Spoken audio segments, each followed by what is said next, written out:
guys? Welcome back to my channel. So pag-uusapan natin ang naging weigh-in ni Veril Ortiz versus Frederick Lawson. So tumimbang si Veril Ortiz ng 156 pounds samantalang si Lawson naman ay tumimbang ng 152.4 pounds. So abangan natin ang laban ni Veril Ortiz bukas. May kartada si Veril Ortiz na 19 wins with 19 knockout at walang talo. Samantalang si Lawson naman ay may kartada na 30 wins with 22 knockout at may 3 talo.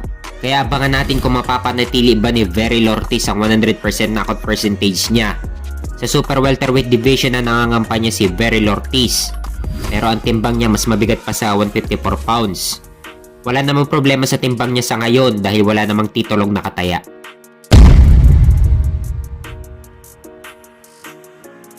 Sa kabilang banda naman, naganap na rin ang weigh-in sa pagitan ni Ohara Davies versus Ismael Barroso. So tumibang si Davies ng saktong 140 pounds samantalang si Barroso naman ay tumibang ng 139.6 pounds. Parehas pasok sa 140 pounds limit ng super lightweight division kaya naman tuloy na ang laban nila bukas. Nakataya ang interim WBA super lightweight title. Ang mananalo magiging mandatory sa WBA super lightweight title ni Rolly Romero. Kaya abangan natin ang laban nila bukas.